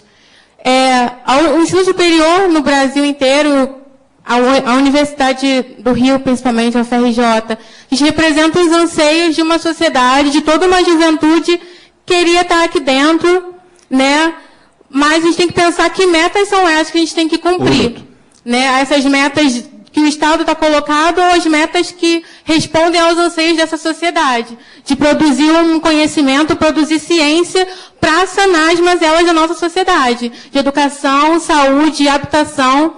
A gente, de fato, é favorável, sim, à expansão, mas a gente precisa pensar numa política de expansão responsável, com qualidade, que beneficie toda a comunidade acadêmica, de profissionais, técnicos, docentes, discentes. Eu acho que esse é o nosso foco, pensar num projeto responsável de expansão, que, infelizmente, não está sendo o que está acontecendo agora. Mas isso tem que fortalecer a nossa luta e unidade por um projeto de expansão qualitativo e que responda às necessidades da sociedade. É isso. Obrigado, Josi. Próximo. O próximo é Marcílio, Instituto de Pediatria. Para, inicialmente, o Paulo Márcio, em 1995, as entidades nacionais, ANDE, Sindicato Nacional, FASUBRA, União Nacional dos Estudantes, entrou junto, e com 3 partidos de esquerda, à época, com uma ação direta de inconstitucionalidade de uma lei, acho que 9.026, que questionava alguns aspectos da autonomia das universidades e também cumprimentos de decisões judiciais e administrativas tinha que ir para o Orçamento Geral da União. Então, entramos e, com relação à questão jurídica, avançamos. O relator, ministro Sidney Sanches, nos atendeu e não precisa ir para o Orçamento Geral da União. Se você ganhou, transitou em julgado, tem que cumprir. Avançamos, mas não avançamos na questão da autonomia, porque ele se ressentiu da falta da representação da entidade dos reitores. Nesse sentido, o relatório nós não conseguimos avançar, apesar das entidades nacionais ter prerrogativas e os 3 partidos políticos estarem assinando. Então, a pergunta é o seguinte: a gestão que terminou da Andes, da Andifes, entrou com um projeto, apresentou um projeto de lei de regulamentação da autonomia. Nós não temos correlação de força no Congresso hoje para aprovar um projeto que atenda às nossas necessidades. Vocês assumindo agora, nós podemos ter a esperança de que vocês vão rever este posicionamento na gestão de vocês agora? Anota a pergunta e o meu nome para eu poder responder. Agora, para o Mauro Iazzi. 10 segundos. Para o Mauro Iazzi é o seguinte: a proibição de contratação de alguns cursos cargos em extinção, na verdade, a proibição nunca houve. O que houve foi um decreto do Bresser Pereira, em 1995, que indicava que as universidades, as repartições públicas, poderiam não fazê-lo se quisessem. Então, nós nunca enfrentamos eficientemente esse decreto. Concluindo, então, Marcílio, seria por o favor. caso de, nas universidades, não todas as repartições públicas, que elas não têm autonomia, mas as universidades têm, no artigo 207, não seria o caso da gente fazer uma releitura desse decreto e enfrentar o problema da terceirização? Porque, já terminando aqui, essa terceirização tem nos atingido muito, não só com falta de gente em sala de aula e servidores, mas também no sumiço de muito material e coisa aqui, porque a gente não consegue contratar os vigilantes da própria... Concluindo, Marcilhão. Obrigado. Bem. Próximo. Mais 1, 2, 3, mais 3, hein? Acabou? Cadê? Ah, tá. Meu nome é Antônio Marcos, eu sou técnico educacionais. Só para colocar mais um ingrediente nessa discussão da expansão universitária, é que realmente está refletindo assim, uma falta de uma expansão na sociedade, para estar discutindo isso, né, tomando conhecimento disso. Mas assim, é mais uma reflexão para os dois. Né? Como que, por exemplo, na posição de reitor, que instrumento tem ou dispõe para avaliar a demanda da expansão? Isso é mais assim, uma interrogação que eu tenho. Como avaliar isso? Né? A expansão da universidade. E uma questão correlata a isso é que, se as universidades expandirem dentro, por exemplo, de uma unidade da federação, do Estado, e como é que fica essa geografia, como é que fica essa... Porque, no caso de Minas Gerais, né, tem a Federal de Minas Gerais, lá em Belo Horizonte, a Alfenas que está se expandindo, por exemplo, em Campos, Macaé, aqui no estado do Rio de Janeiro, você tem o FRJ, você tem a UF, tem a Unirio. Isso, como é que fica esse ponto de vista de uma Uberlândia, assim? Os estados, eles estão... A gente pode estar convivendo com esse tipo de... Que universidade... Que expansão é essa? De qual, quer dizer, é uma universidade, enfim, do ponto de vista institucional, cria até uma questão que eu acrescentaria aí na discussão da expansão, a questão da identidade institucional. Né? Quer dizer, a gente está falando da FRJ, está falando da UF, está falando da UFMG, enfim, parece que fica uma coisa assim um pouco fora de foco. Mais uma preocupação aí para um projeto de extensão universitária no Brasil. É isso. Valeu, obrigado, Antônio Marcos. Próximo. Lúcia. Meu nome é Lúcia, eu estou lotada no Fórum de Ciência e Cultura. Eu gostaria de falar assim, uns 10 minutos, né? Depois de tudo que a gente ouviu de análise e do que a gente está aqui discutindo. Mas, já que não pode, eu vou tentar ser rápido e fazer alguns rápidos comentários, porque as duas falas, particularmente a do Marco, que fez uma análise de conjuntura, importante, elas nos fazem pensar no que a gente tem que fazer com o que a gente tem. Porque o fato é que a gente pôde observar aqui uma recuperação da informação de que a gente vive um processo bastante antigo nas universidades. Quando eu entrei aqui, já faltava funcionário, eu entrei para um concurso que era para SUNAB, e os 12 que entraram foram para Letras. A Letras tinha milhares de alunos, e vai visitar a Letras hoje, com a quebra da educação, a desmotivação para as pessoas se formarem e virarem docentes. Né? Então, é um processo que a gente verifica aqui na universidade há bastante tempo, e que o ProUni e ReUni, que foram motivos de muita polêmica, eu que fui diretora da CUT até agosto do ano passado, a gente saía quase que na porrada, assim, entre nós, as entidades nacionais, sobre como a gente se manifestava. Todo mundo era crítico, mas alguns achavam que, de antemão, que aquelas propostas tinham aspectos bastante positivos que eu achei que foram levantados. Né? É abrir a porta, é abrir mais vaga nas universidades públicas, é deixar que os estudantes que não têm dinheiro, que não vão nem para a universidade pública porque não tem grana para pagar o curso, mas também não tem dinheiro para pagar a privada, poder entrar em alguma universidade. Enfim, a gente tem um quadro de bastante contradição que eu acho que deveria fazer refletir sobre o aspecto mais específico da educação pública no nosso país, mas do que está por vir. Porque o que está bastante claro para nós é que a gente tem um processo de disputa na nossa sociedade de projeto de Estado. 2 minutos. Que foi o que a gente viveu e assistiu ao longo desses 3 mandatos, que da Dilma ainda não concluiu, particularmente desses mandatos cheios de contradição, motivos de aplauso, mas de muita crítica também, dos governos do PT. Né? Porque muito do que foi construído e aqui descrito, a gente conheceu há bastante tempo e o Fernando Henrique só fez aprofundar junto com o Collor. Procure concluir, Lúcia, por favor. Concluindo, o que nós temos pela frente para mudar o curso das coisas é conseguir mobilizar. Coisa que eu sei que a maioria que está aqui dentro tenta.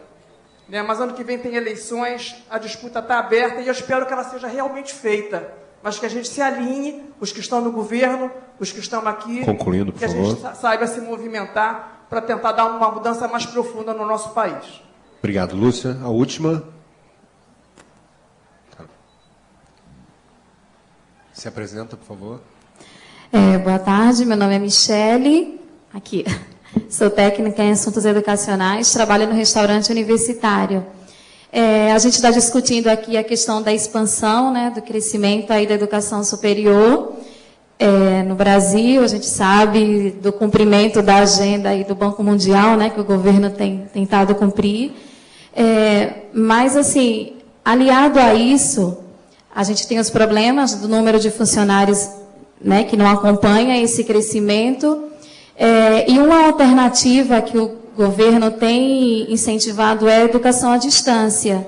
Então, eu queria saber qual a opinião de vocês com relação à EAD. É isso. Obrigado, Michele. Então, a gente vai inverter aqui a ordem agora e diminuir um pouco o tempo, evidente, para a gente, 10 a 15 minutinhos, para a gente poder encerrar e dar tempo de pegar o restaurante aberto. Né? Vamos lá, então agora é o Mauro, depois o professor Paulo Márcio. Então, vou fazer um apanhado, né? Mas só para falar para a Luciana. A Luciana pergunta, repõe essa questão dos funcionários nos cursos, é uma realidade, andando aí pela universidade, é geral, né? Não só insuficiência secretárias, técnicos, nos programas que já existem, como a pergunta quem vai segurar os programas que estão se expandindo. Né? É uma questão séria. E quando ela pergunta, há algum movimento no sentido, eu ia brincar e dizer assim, há dois, né? Teve a greve dos funcionários e a greve dos professores, foram dois bons movimentos pedindo isso. Né? Que foi um alerta, né? Quer dizer, assim, o movimento grevista dos funcionários, tanto em 2011 como em 2012, e o dos docentes em 2012, abriram essa demanda, por isso que eu acho que foram bastante importantes. Rita coloca uma questão bem mais de fundo que é essencial que a gente reflita. Né? Primeiro, a proporção que a Rita coloca, né? São 300 funcionários e 1.200 contratações, que dá um pouco essa proporção desse caminho. Isso é algo que foi sendo incorporado, seja pelas fundações, ainda que nos critérios que Rita descreve dessas contratações, gerando aí tensões inevitáveis, né? de como funciona esses funcionários em relação à carreira, por exemplo, em relação a condições de trabalho, e fazendo parte do dia a dia da universidade, né? Produzindo uma certa invisibilidade, às vezes. Né? Quer dizer, eles passam com coisas específicas daquele vínculo que existe ali com aquela relação. É muito sério. E como que essas saídas, que são, de certa forma, impostas à universidade, de repente vem a EGU, vem o Tribunal de Contas e levanta uma série que diz, não pode. Nós vivemos isso claramente no drama do hospital universitário.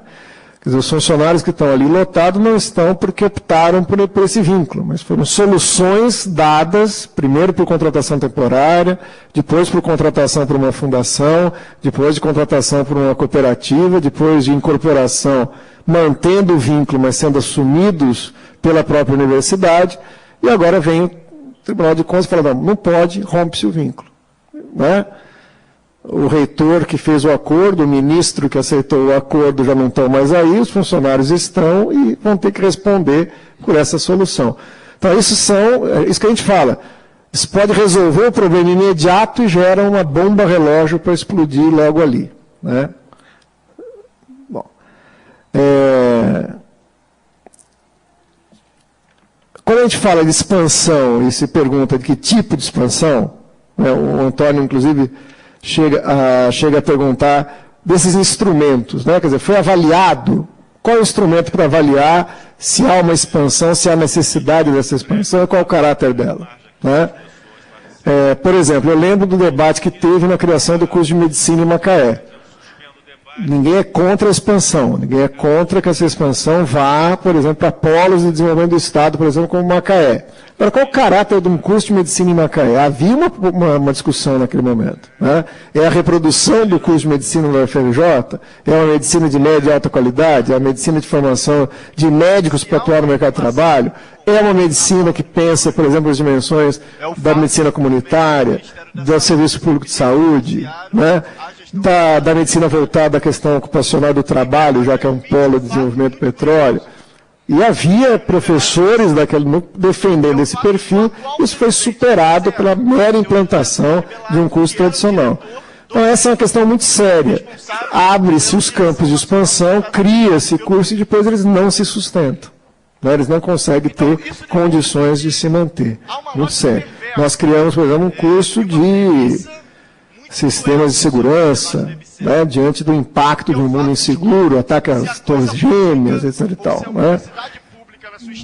Muda a conjuntura e você fica com um curso que não está dando resposta nem para os próprios alunos que estão lá, quem que vai assumir a continuidade desse curso. Então, essa expansão na forma de graduações aligeradas, de curso que responde a demandas muito pontuais, ele é ruim para a proposta de universidade. Né? Para os alunos que entram, para os professores que apostam nele e tudo mais. É evidente que uma das vítimas dessa expansão na forma como ela foi feita é a questão da autonomia. Né? Nós, no movimento docente, nós estamos convictos de que essa é, talvez, a grande vítima desse modelo de universidade que pouco a pouco vai se impondo no Brasil. Né? E isso tem diretamente relação com a pergunta que o Marcílio coloca sobre as contratações, as terceirizações, o decreto que não proíbe mais falar. É possível agora ser feito por terceirizações. Só que essa discussão não é mais feita a partir do modelo de universidade com a autonomia que a universidade tinha. Agora, a gente tem que se remeter ao MIPOG. E o MIPOG virou um ministério que dirige mais a universidade do que o Ministério da Educação e da Cultura.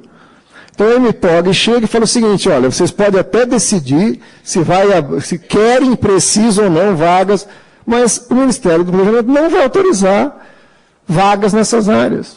Por quê? Porque você pode contratar por terceirizado, então resolve por aí, não vai abrir essas vagas. Então, o MIPOG acabou sendo mais do que um Ministério do Planejamento e Gestão. Ele é um ministério que determina o que as universidades podem e o que não podem fazer. Legisla e, às vezes, julga, né, como a suspensão de benefícios, como imposição de interpretações, passando por cima dos órgãos colegiados, passando por cima das procuradorias, passando por cima da universidade e impondo situações de fato, quando não pelo controle informatizado do próprio orçamento. Bom, vocês podem decidir o que quiser, mas eu já travei aqui no coisa, então, né? Então a autonomia vai se perdendo, né? É bom que se diga que, não sei como é que evoluiu isso, o Aguinaldo pode saber melhor que eu, ano passado, no retrasado, se discutia do MIPOG centralizar toda a gestão de pessoal das universidades do MIPOG, que tornaria a gestão de pessoal nas universidades absolutamente supérflua.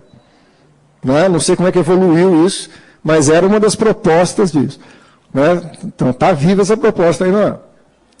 Uma empresa brasileira de serviços hospitalares é uma empresa lotada em Brasília, com poder de gerir todos os hospitais no Brasil, e aí, inclusive, por ironia ou até desrespeito, se fala o seguinte, não, a universidade será chamada a participar indicando o superintendente. Não é? Quer dizer, você tem uma empresa que vai gerir tudo lá, mas a gente pode até indicar alguém para essa empresa para poder falar em nome da universidade. Quer dizer, isso quebra absolutamente a autonomia, nós estamos convencidos que essa é uma frente de batalha muito séria a ser enfrentada. Né? E terminei dizendo o seguinte, né? A Josi levanta algo essencial, que para nós é também um eixo importantíssimo dessa expansão. Talvez a maior virtude é a possibilidade de expandir o acesso universitário a quem não teria por outros meios. Essa é a grande virtude. Agora, nós sempre discutimos que isso deveria ser acompanhado de instrumentos de permanência na universidade. E isso nos assusta. Né? Quer dizer, administrar por metas, a noção de metas, de qualidade, de eficiência, dentro da lógica gerencialista, não significa enfrentar o problema para ele ser resolvido. É estabelecer uma meta que pode ser resolvida com os instrumentos financeiros que se tem. Então, por exemplo, nós precisamos de quantas vagas no alojamento universitário da FRJ? Essa é uma discussão. Só que a discussão não é feita dessa maneira. A discussão é, com a verba que temos para assistência estudantil, quantas vagas é possível serem feitas? E a partir disso acabou a discussão. Tem gente que precisa da vaga que vai ficar fora. Né? Os restaurantes universitários, é outra área que eu tenho pena dela que tem que administrar isso. Vindo para cá, você passa nas filas ali. Né? Por quê? Porque também se naturalizou que tem alguns. Vai dar para todo mundo? Não vai, mas quem dá, entra na fila e consegue almoçar, quem não tem, não almoça. Então não se faz uma discussão de vai crescer a universidade, ela vai ter tantos alunos, quantas vagas precisam da assistência estudantil, quantos restaurantes universitários, como é que deve ser o deslocamento dessas pessoas? Isso não se faz. Ora, por quê? Porque a vida é o que tem de verba. Né? Você não gasta em casa mais do que tem, não pode gastar na universidade mais do que tem. Então, isso gera uma naturalização que você fala, tá bom, então tudo bem. Mas não é tudo bem. 43% do orçamento, né, da União do ano passado, quase 44%, foi desviado para o pagamento de juros e serviços da dívida. Essa é a questão. Enquanto isso acontecer, não vai ter dinheiro para a educação, não vai ter dinheiro para a saúde, não vai ter dinheiro para... Mas a pergunta é por que aí está em curso uma discussão sobre o caráter do Estado. O fundo público é formado mais de 70% pela contribuição dos assalariados, mas na hora de ser gasto, é gasto inverso. Né? Vai prioritariamente para subsídio ao capital privado do que para as áreas que são de fato públicas. Sendo assim, não vai ter dinheiro para política estudantil, não vai ter dinheiro para a saúde, não vai ter dinheiro para os restaurantes universitários, não vai ter dinheiro para a implementação das secretarias na pós-graduação que abre, porque é toda uma grande contenção de verbas. Querem manter? Então vão para o mercado, vendam produtos, ou vão atrás dos editais, e aí você consegue uma verba para administrar aquilo que deveria ser garantido pelo fundo público. Ou a gente reverte essa lógica, e essa lógica começa a ser revertida na luta, né? O pessoal foi para a rua em junho desse ano e falou, chega, agora vamos ver se isso ganha consistência política de um projeto para mudar, na essência, o caminho que o Brasil escolheu, e nós, há bastante tempo, estamos dizendo, está errado, né? Vamos ver se a gente consegue, então, na defesa da universidade, é necessário também entrar na discussão política dos rumos do país, porque uma universidade é a cara do país, ela não pode ser pensada à parte. Deixa o país afundar, vamos salvar a universidade. Ou a gente discute um país, e dentro desse projeto de país, um projeto de universidade, ou a gente vai ficar na briga cotidiana das pequenas questões que nunca se resolvem em si mesmas.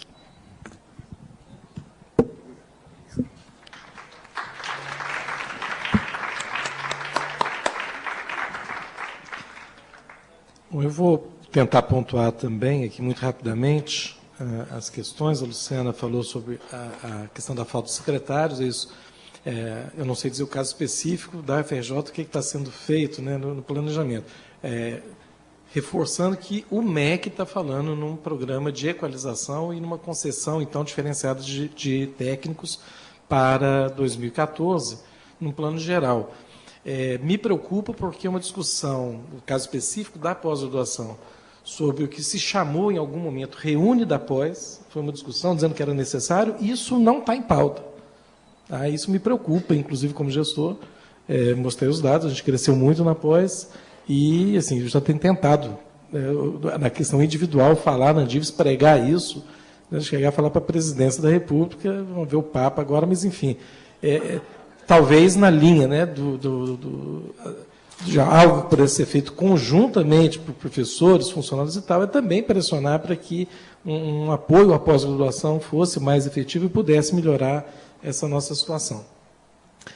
Em relação à Rita, né, que dá o quadro, né, que eu falei que ele amplia até a preocupação com a terceirização, já que aqui também você tem muito forte, principalmente aí na própria COP, né, a questão da terceirização via convênios, né, que aí questão de renúncia fiscal e tudo mais, que também, eu concordo, acaba sendo dinheiro público, e isso, então, é um outro viés ainda dentro da terceirização.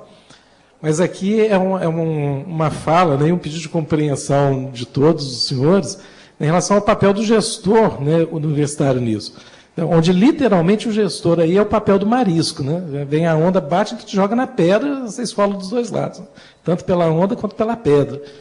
Porque, na verdade, no caso dos hospitais, eu citava até para o Mauro antes da nossa conversa, né, uma situação que um reitor de uma universidade brasileira, que eu conheço, foi presidente da Andives, inclusive, ele tinha um hospital universitário com 4 mil servidores técnicos no hospital, dos quais 1.200 terceirizados, uma proporção inversa do que você está dizendo que acontece hoje, mas numa área crítica que é um hospital universitário. E como o governo não dava as vagas, né, fala já do Marcílio concordando, hoje a gente tem que quem dá a vaga é o Ministério do Planejamento, como não se autorizava, a universidade achou o caminho de contratar via Fundação de Apoio. O Ministério Público chega e fala assim, está errado, não pode, eu vou prender, punir, sei lá, fazer o quê com o reitor. Né? E mandou o reitor, né, naquela época, demitir 1.200 servidores da Fundação. O reitor falou, olha, eu faço isso, eu assino 2 documentos, o de demissão dos 1.200, o outro do fechamento do hospital universitário, e vou levar os doentes lá para o Ministério Público, para saber o que vai fazer com esses doentes.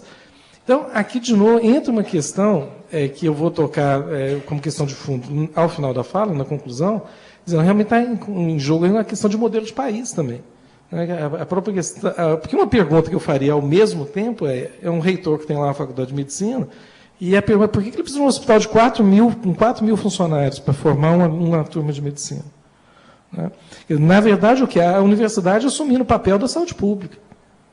O que também é questionável por parte da universidade. Por que tem que sobrar a saúde pública para a universidade? A universidade tem sua missão. E a saúde pública deveria ter a sua papel, que começa a se inverter e misturar as coisas, e a universidade assume, então, também um papel de resolver a saúde pública naquela região. Muito importante, louvável, o melhor hospital da região, né, o que tem a mais alta complexidade, mas é que acaba que a conta fica com a universidade e com o gestor da universidade. Né? Então, lembra a questão do marisco. A EBSER, na minha visão, hoje, não é tão somente mais uma tentativa de achar um caminho, já que o caminho de autorizar concurso, os dogmas aí da economia estão dizendo que não pode. Então, ou a gente quebra o dogma, ou vamos ter que discutir EBSER e outras situações.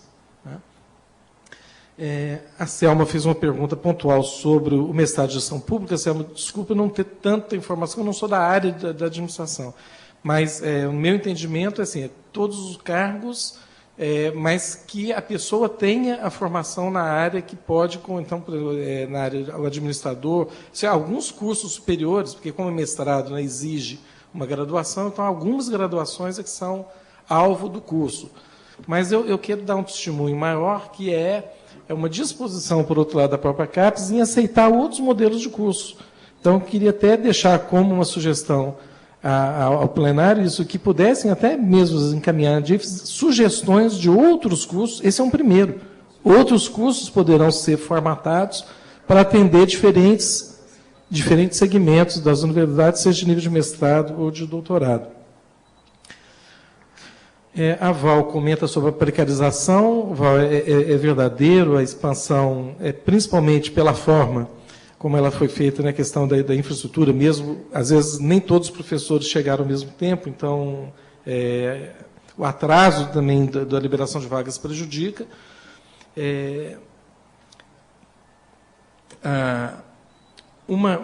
Por outro lado, temos que ver o seguinte, muitas vezes, é o que você falou, existe uma diversidade entre universidades, às vezes dentro da própria universidade. Né?